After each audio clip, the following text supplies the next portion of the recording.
Et on revient sur la situation en Grèce avec vous, Georges Panayotis. Alors, vous êtes président fondateur du groupe MKG. C'est un groupe spécialisé dans le conseil en hôtellerie. Vous êtes le premier cabinet européen. Vous faites 12 millions d'euros de chiffre d'affaires. Vous avez 100 salariés et vous avez donc des bureaux à la fois en Grèce, à Nicosie, à Londres, à Berlin et puis évidemment à Paris. Alors, cette situation en Grèce, échec des négociations donc hier soir, on sent l'exaspération finalement qui monte un peu de toutes parts, notamment de la part de Christine Lagarde, la patronne du FMI.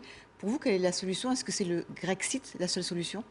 Absolument pas. Aucun Grec ne souhaite que la Grèce sorte de l'Europe. L'Europe, la Grèce fait partie de l'Europe. Les Grecs adorent l'Europe. Donc il n'en est pas question. La Grèce est malade. Aujourd'hui, on a mis du temps pour comprendre quelle est sa maladie. Il faut effectivement lui administrer les bons médicaments pour la sortir de là. Alors c'est quoi cette maladie justement? La maladie, c'est que, vous savez, malheureusement, la Grèce n'a pas eu ni Napoléon, ni Michel Debré pour avoir une administration de qualité. L'administration grecque, elle est déplorable.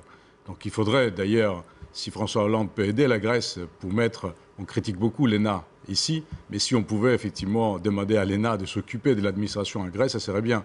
C'est du clientélisme qu'on a eu jusqu'à maintenant par les partis politiques à l'intérieur de l'administration, et ça c'est catastrophique. Et du coup, il manque de fonctionnaires pour justement les impôts, pour organiser, pour régenter, c'est ça que vous dites? Oui, oui, parce que en fait, il y a ce problème qui est important, et puis le deuxième problème, c'est que nous avons envoyé beaucoup d'argent en Grèce, mais absolument très peu sur l'appareil productif. L'argent, effectivement, a été investi sur les routes, sur les bâtiments, mais pas du tout au niveau de la production. La Grèce emporte la totalité maintenant. Alors la BCE a quand même peur là, que les banques grecques ne puissent pas ouvrir lundi, parce qu'il y a quand même eu 1 milliard d'euros retirés en 24 heures. Ça vous inquiète? Non, ça ne m'inquiète pas. La Grèce est en Europe, on n'est pas en Afrique, et c'est quand même une stabilité, une sécurité importante. C'est la porte à côté, il n'y a aucun problème, il y a zéro problème pour les touristes. S'il y a le moindre souci, je pense qu'ils pourront être servis correctement. Les Grecs, depuis des années, vous savez, le tourisme en Grèce, c'est 17 à 18% du PIB. Et les Grecs, c'est un pays d'hospitalité et d'accueil, qu'il n'est pas question de ne pas aider les touristes. Ils les attendent de ferme-pied. 40 milliards, 20 millions de touristes attendus.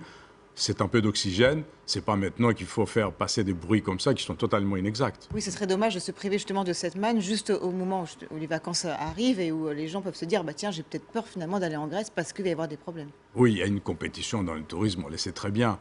Ça se passe très mal, effectivement, en Afrique du Nord. Ça se passe très bien en Turquie, c'est pareil. Ça s'est passé très bien jusqu'à maintenant en Grèce. C'est pas maintenant qu'il faut commencer à faire passer des bruits comme ça. Mais qu'est-ce que cherche le gouvernement grec? On ne comprend pas très bien sa stratégie. Varoufakis hier est arrivé à Luxembourg devant tous ses pairs. Il n'avait rien à dire, rien à proposer.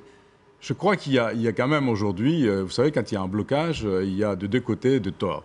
Je pense que Varoufakis est arrivé à un pays qui était quand même dans un état piteux, 27% de mais dans chômage. Ce cas-là, on argumente, on demande un plan d'un délai.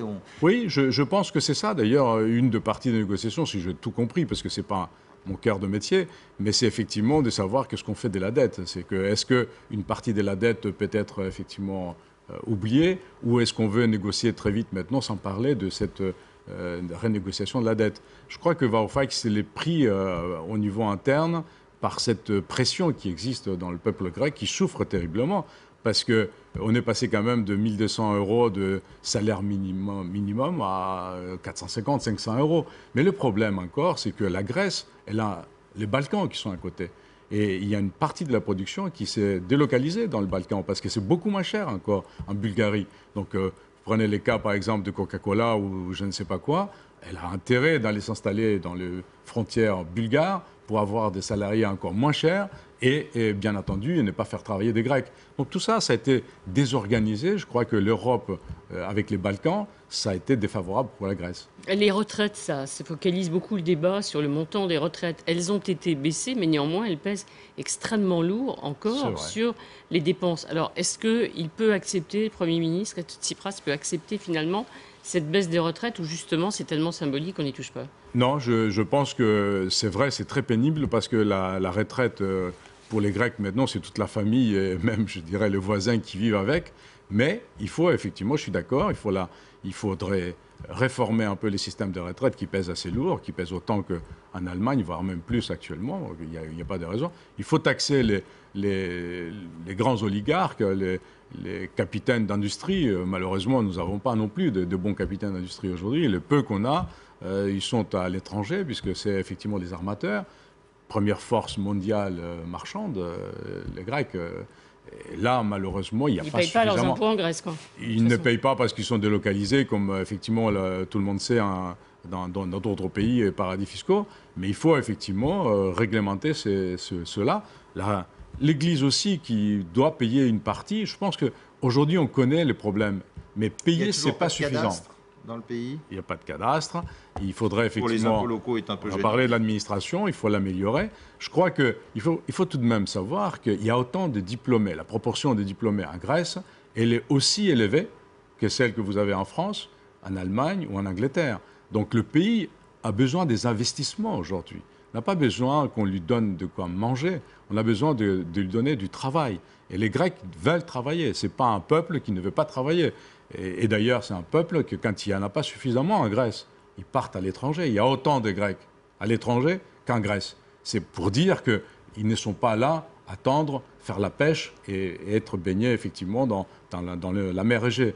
Ils veulent travailler et c'est un peuple qui se bat en permanence.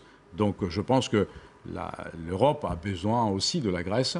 La position géopolitique de la Grèce est importante et nous ne voulons pas, nous, changer de camp. On devrait rester en Europe. En attendant, est-ce qu'on va pouvoir encore aller plus loin? Les Grecs ont déjà fait beaucoup d'efforts. Il va falloir encore baisser finalement les salaires, augmenter les impôts, baisser les retraites, on vient de le dire. Donc, est-ce que cet effort va être possible? Oui, c'est possible, mais il faut concilier, non seulement mettre une administration en place, mais il faut concilier l'économique et le politique. Aujourd'hui, dans tous les pays, y compris en France, partout, l'économique échappe complètement au politique parce qu'il y a une mauvaise entente entre le politique et l'économique.